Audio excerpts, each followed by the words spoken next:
Hare Krishna, Krishna Krishna, Hare Hare, Hare Ram, Ram, Hare Hare. So, in order to build society, you need a certain form of stability. You need the type of stability that will make sure that society will continue on generation after generation. So in the ancient world, they generally concentrated on about four main topics.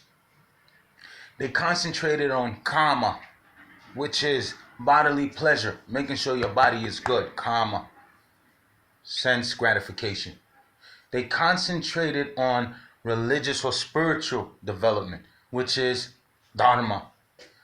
They concentrated on moksha, which is liberation from all material conditioning.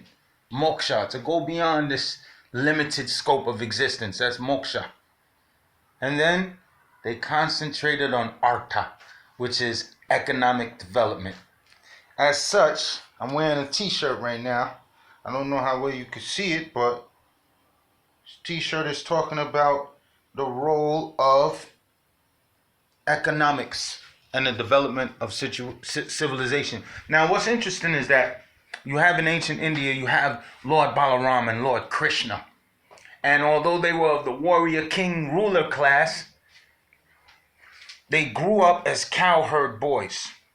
Now listen close where I'm going with this. Ancient civilizations, cowherd boys who became the most famous personalities who were ever known, Lord Krishna and Lord Balaram. Not only known in this world, but other worlds. But let's keep it earthly for now. Their symbols, Lord Krishna and Lord Balaram, their symbols were, Lord Balaram had the plow to dig up the earth. And Lord Krishna had the flute, but he was still involved with the agricultural way of life because they were cowherders and they grew food. They had an agrarian community. Now, if you know about world history, thousands and thousands of years ago, there were no such things as these big cities that we have today. People were living a more rural lifestyle, living closer to the earth. And when you have rural conditions, it allows you to get in touch with nature and her resources. Agriculture, the symbol of the plow, and the name Krishna itself implies that there is some basic economic development when you're dealing with agriculture, because when you use a plow or when you use instruments to change nature, you could change the courses of rivers. You could build dams, you could build banks, you could build storehouses, you could build granaries once you have tools. Any tools coming from the earth and any tool extended to deal with the things from the earth can help you to build civilization. So Lord Krishna, his name Karsh means agriculture. It means to cultivate. Karsh, it means to draw. Once again, Krishna is here telling you it's time to draw the ground. It's time to till the ground. Lord Balaram is right next to him with the plow. And we're showing you that in order to have a human civilization, sometimes we have to subdue nature. So all of these topics, whether it's moksha or karma or dharma or artha, whether it's economic development, whether it's liberation, whether it's spiritual development, or whether it's bodily sense pleasures, all of those sciences meet somewhere along the line. They correspond to each other. There's a string that has us all connected. All of those sciences are connected. So when you're dealing with economic development, you're dealing with the development of civilization. So economic development and the earth go hand in hand. What am I really getting at? Well, the other day I was just talking about the goddesses. It just so happens I was talking about the goddesses. And one thing that's very important to know about goddesses is that they're usually associated with rivers. Goddesses are always connected with the rivers for some reason. And you have a very, very important deity named Oya. And Oya, she's interesting from the Yoruba Ifa tradition. Oya is interesting because she deals with commerce and trade. So even till today in Nigeria, West African cultures, you will see a strong connection between the people who are running the market, who are setting the prices, making sure that the prices are fair, not only for the consumer, but for the seller as well. So we have a wealth mind connected to the female energy, Oya, the goddess of 9 rivers, I believe. So once again, we see the connection to the river, and My friend Taki Grant is talking about Hapi. Now, the Hapi River is the Nile River. One of the most ancient sources of civilization that we know about today was founded along the Nile River, as well as other rivers in the world. And it's always, whether you say it's Mother Ganges or the Saraswati, listen, the Saraswati civilization was deep. I'm just making this video to point out it's not really going off track. It's just showing us the importance of the woman, the female deity, a connection to the rivers, and where you have rivers, then you can have agriculture. So all of these male patriarchal deity systems, all of the male patriarchal society systems has to bow or bear witness to the fact that without the feminine energy, man would not have the wealth that he has today and the power to control the world. It's that feminine deity. Now, Hapi River, if I'm not mistaken, Hapi himself is a male deity. But it just goes to, well, first of all male and female deities have their correspondences and their consorts. So if you have a Jehuti, he's going to have a female entity around him that's just as equally powerful, that just represents a different aspect of learning or the knowledge or the science that he brings. So yes, I see a very strong connection between these ancient civilizations. What they were trying to tell us is that there can be economic development if you just till the soil, deal with the land. And the heartbeat of the ancient Egyptian civilization, Kemetic civilization, was the Nile River. At that time, there was no Aswan Dam or all of these dams that stopped the natural flow of the river. So the river would flood and it would deposit such the type of soil that they would have more than one crop in a year. And apparently, this food from ancient Kemet made people physically strong and rich and long-lived. So the ancient Kemetic society was very blessed because of this river. And how does this all tie into our daily living every day? Well, right now we're at a situation where we can see we can no longer depend upon the government for protection or education. We can't depend on the government for much. And it apparently, according to the current administration, it's not going to get much better quicker. So economic development is necessary because we act like Kwanzaa is only Christmas. We act like Kwanzaa is only the time between Christmas and New Year's. And it doesn't work like that. Kwanzaa, the principles of Kwanzaa is every day. It's a daily experience. Cooperative economics. We have to assist each other somehow. Now, imagine 50, 60 years ago, no disrespect to the elders who fought for our rights. I applaud you. But now we have a little more information and we know that it's never wise to eat food that's cooked by people who hate you. Generally, it's not wise on a material basis.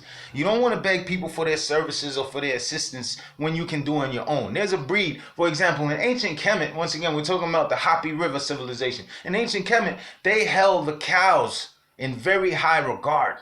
And all of the ancient kings were extremely wealthy, but we don't know where all of the ancient kings were getting all of this gold from. Now, this is a scientific fact. There's a breed, a species of cow called Gyr, G-I-R-A. Look it up. I posted it on Instagram. I'm at Mobile Potency. Mobile like your mobile phone. Potency, P-O-T-E-N-C-Y. At Mobile Potency. I posted up about this thing. The Gyr cow, apparently they have gold in their urine. So the more living cows, if you cut a cow down and sell the bones and sell the guts and sell the skin and sell the meat, you only get a certain amount of money. But apparently if you have a living cow, so much things even the cow dung can do. The cow dung itself can be used, it's very versatile. It could be used for a lot of things, okay? But in the urine, there's gold. We as a people are supposed to return to our rural living. The reason why we have so much cancer and all of these things is because we're using our economic power to buy things that are not good for our physical or our spiritual health. It's just that's as simple and plain. So we have to do economics and we have to do organization and expertise. We got to be expert at what we do and we got to be organized. And we don't have to feel guilty about spending our money amongst our own because every other group out there practices cooperative economics, but they salivate when they come to black neighborhoods because they know we are the only people who produce nothing but buy everything. So people get wise. Economic development, listen, they say, well, what is this, materially based? Let me explain. Material energy comes from Krishna. We know that material energy comes from the source, whether you call him Krishna or God. right? So we are to utilize this material energy in the way that is best conducive to a harmonious life, which will eventually lead to spirituality or dharma, which will take care of our bodily pleasures or karma, and which will ultimately lead to our liberation. There's many levels of liberation, and I've covered that in another video. So once again, we do need economic development, because when you're hungry, you don't have no time to chant God. You don't have no time to worry about God or find out who is God when you're hungry, or when you're being oppressed financially. You can't get a mortgage and you're forced to live in low income neighborhood. Speaking of economic development, there's a neighborhood in New York City, Lower East Side. Well, apparently, because of gentrification, which is a form of economic development, there's always a dark side to everything. Because of this gentrification phenomenon, you'll notice a lot of neighborhoods like Harlem, Bed-Stuy will get built up, right? And they'll try to change the name and everything, and the rents will go up, and the so-called undesirables will be chased out, and the desirables will come in and raise the rent for everybody, if that's what you call desirable. So you got new businesses, everything's looking good and clean and pretty, right? But what about the nightlife? So now in Lower East Side, due to gentrification, you have something called Hell's Square. Remember, you got Hell's Kitchen in another part of Manhattan, I believe on the west side. But on the east side, Lower East, now they call it Hell's Square, because there are more liquor licenses have been awarded to the businesses in those areas, in that square mile or so, than in any part of the country. And because of this, our gentrified neighbors now are coming in and actually bringing down the quality of life to the point where it's deplorable. So all of these rich kids is running up in your neighborhood, and all of these bars, they're doing their bar walk, and they're urinating and defecating in places that they shouldn't urinate or defecate in. They're making noise outside of your house. Remember, you got to go to work tomorrow. You live in your apartment, and the clubs are all night, and it's liquor, and it's people, come on, using the bathroom. Oh, guess what? Crime is down overall in New York City. But in this gentrified area where all of these rich folks is at, crime is up, theft is up, robbery is up, and guess what else? Rape. It's a lot of rape going on down there in one neighborhood in New York City due to gentrification and economic development. So once again, we need organization, we need expertise, and we need wise people showing people all of the traps and the pitfalls of what happens when economic development is not tempered. When economic development is not guided by spiritual consciousness, then there's always a chance that things can fall down. So listen, the reason why I'm throwing some power behind this project is because Happy, and I just happened to be talking about the goddesses the other day, so it all seems to tie in. There's always an underlying energy behind everything, and not everything in life is surface or what you can get immediately or upfront. It's more about how you can serve and what you could do for people. And you all know Taki from the Upper Nile Research Society. Maybe this is just a rebirth of the Upper Nile Research Society, because I never gave up on Kemet and Kush, because Kemet and Kush ain't never give up on me. Haribo. Please support the Happy Film Project. I will put the links in the video. Peace.